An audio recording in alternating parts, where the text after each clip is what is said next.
Tiene la palabra el senador Michelini.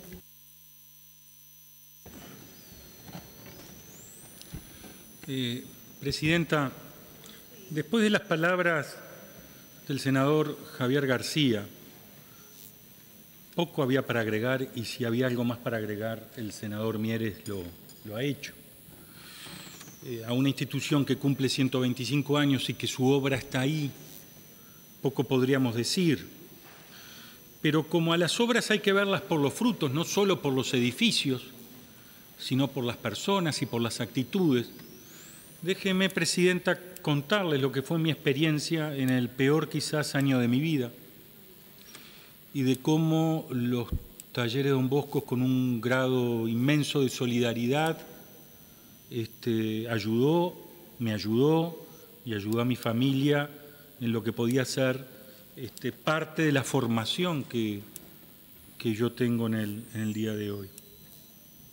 En el año 76 yo trabajaba en una empresa láctea de gran importancia, en su taller mecánico, y notoriamente la formación debía ser una cosa para que cualquier muchacho de 17 años pudiera aspirar más en la vida.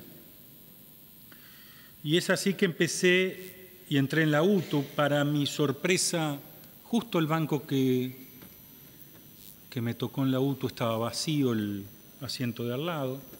3 días después se llenó con una persona que estaba en servicio militar. Recuérdese que vivíamos en dictadura, la represión era importante, yo ya tenía una hermana presa, varios hermanos en Buenos Aires, además del exilio de mi padre. No sé por qué, pero el colectivo de estudiantes de la UTU le hizo un vacío a esta persona y a los 3-4 días se fue. Y para mi sorpresa, 3-4 días después que el asiento de al lado estuviera vacío, se llenó con otro militar. Nunca pude descifrar, porque yo no era una persona importante, ni mucho menos.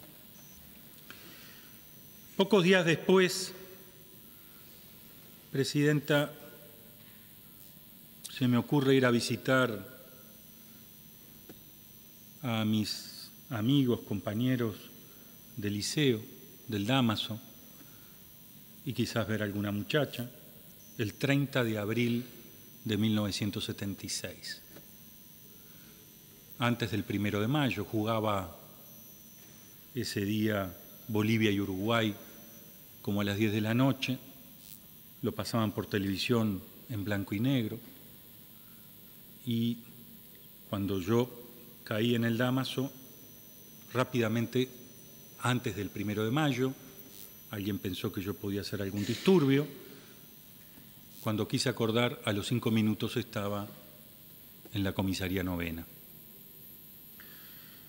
Luego que fui, era menor, no tenía nada, ningún papel ni nada, fui liberado y mi madre, después de horas de espera en lo que eran las conversaciones con Buenos Aires, logró comunicarse con mi padre, me pidió que me trasladara a Buenos Aires y que ya mi padre había decidido que yo me fuera para allá, cosa que yo no estaba dispuesto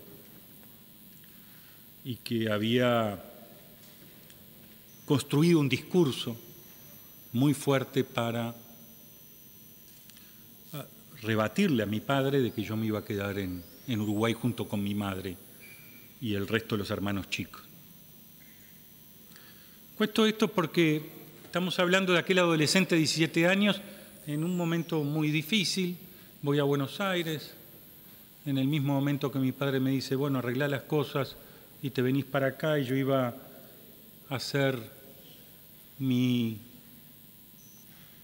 fundamento de por qué quedarme en Uruguay. Mi padre me miró y me dijo, la familia no tolera un preso más en la familia.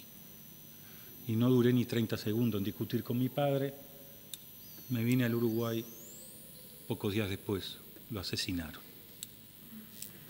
Frente a esa locura que vivió mi familia, un mes después del asesinato de mi padre, cae una hermana mía en Buenos Aires, su marido o ex marido, su hijo desaparecido por varias semanas, mi madre en toda aquella locura tratando de poner a sus hijos a resguardo, algunos se exiliaron en Europa, y en mi caso tratar de que volviera a la vida normal y pudiera estudiar, ya no en el área pública. Y una vez apareció Inés Previtale, que fue secretaria de Seregni, una mujer maravillosa, y dijo, lo tengo, hablé con los talleres de Don Bosco y empezás el próximo lunes. Yo me levantaba a las 4 de la mañana, llegaba a las 5 a mi trabajo, trabajaba 6 horas en la empresa láctea y después me iba a hacer talleres de Don Bosco, que entré en media tabla y por ahí permanecí 2 años y medio hasta que logré el título de tornero. Los talleres de Don Bosco se portaron muy bien conmigo y con mi familia. Yo les tengo un enorme agradecimiento. Aprendí muchas cosas de ellos. En primera instancia, nunca pusieron la religión de por medio, ni era una cosa.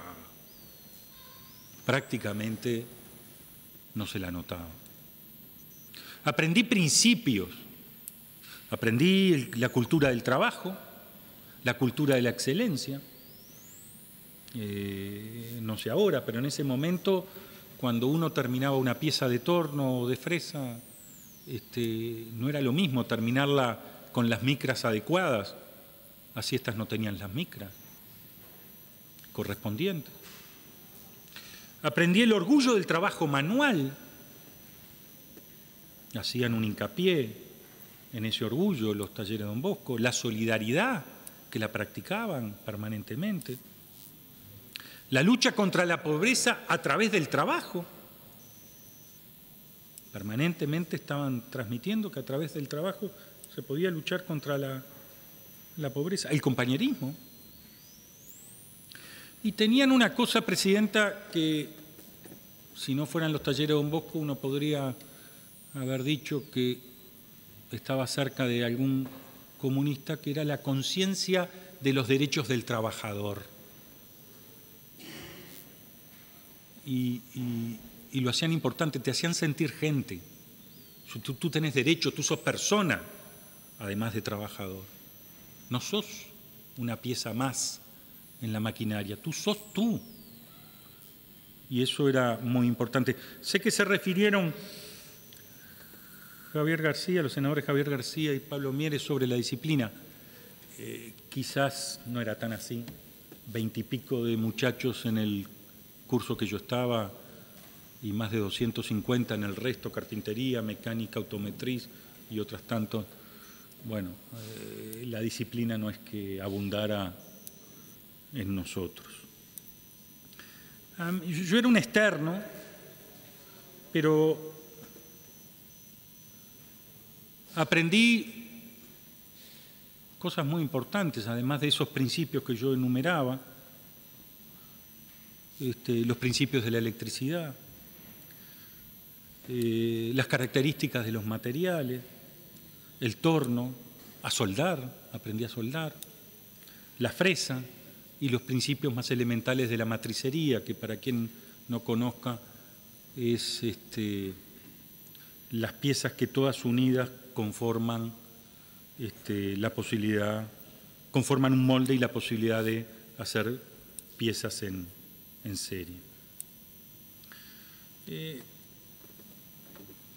Varios de los compañeros que yo tuve tuvieron derroteros diferentes. Algunos fueron dirigentes sindicales, quizás por esa conciencia que se les daba de que teníamos derechos. Otros siguieron trabajando en la profesión, otros emigraron en las tantas olas emigratorias que hubo. Hasta el año pasado estuve con Rodríguez, alguien que es el capataz, primero mecánico, después capataz de una empresa a las afueras de Madrid. Otros estuvieron vinculados a temas parecidos, en lo que puede ser la mecánica, y con algunos de ellos, Presidenta, nos juntamos cada tanto a despuntar el vicio de hacer cosas en la mecánica, en la tornería, algunos inventos. No se preocupen, ninguno prosperó, así que la sociedad uruguaya está a salvo. A mí lo que me dio Talleres Don Bosco fue contención. 17 años no sabía ni dónde estaba parado. Y me dio contención. Quizás el cura Manolo Pérez fue lo más cercano a un psicólogo. Me escuchaba, caminábamos por el patio, transmitía algunas ideas, cada tanto me buscaba a ver cómo estaba, y sin que con esto signifique nada para él, cada tanto demostraba la simpatía a que él y muchos como él, desde la religión, estaban haciendo cosas para que hubiera espacios de libertad en el Uruguay. Los religiosos, los cristianos, los católicos hicieron mucho contra la dictadura, mucho contra la dictadura. Habría que escribir libros con respecto a ello. Y las iglesias, sobre todo cuando ya se vino el tema de la recuperación democrática, fueron lugares permanentes de concentración de gente para conspirar contra la dictadura, sin que sean religiosos. Eran espacios de libertad. Y el pueblo uruguayo tiene que estar muy agradecido a esos espacios de libertad que se dieron. Hoy cumple, en este evento estamos homenajeando esos 125 años. Seguramente debe haber experiencias mucho más importantes, mucho más fuertes y mucho más heroicas de los Talleres Don Bosco con respecto a personas que ellos formaron y que se hicieron hombres y ahora hombres y mujeres, porque es mixto y eso alegra que las cabezas van cambiando. Y su aporte ha sido inmenso, pero cuando uno a veces con la lupa apunta a una realidad específica, puntual, a una experiencia de vida, a un testimonio, porque yo lo que estoy dando es un testimonio, se podían haber desentendido, podían haber dicho no nos interesa, porque además al principio fue gratis, después fue media pensión que pagaban, no sé cómo se dice. Ellos se podían haber separado, tampoco era tan importante la formación de un muchacho más, nadie sabía cómo yo iba a repercutir en el grupo. Bueno, vivimos experiencias, alegrías y tristezas, junto con mis compañeros. La más triste, Presidenta, lo sufrimos a muerte, es no estar en el Mundial. En el 78 escuchamos el Mundial, vimos el Mundial, pero no estábamos en el Mundial. Y todos vibrábamos en ese momento con el fútbol y ni siquiera podíamos ver a Uruguay en blanco y negro porque no estábamos en el Mundial del 78 en la Argentina. Bueno, a los Talleres Don Bosco, a sus principios, a su solidaridad, a Don Bosco en su referencia, vale bien este homenaje y eternamente agradecidos con lo que han hecho. Muchas gracias, Presidenta. Gracias, señor senador.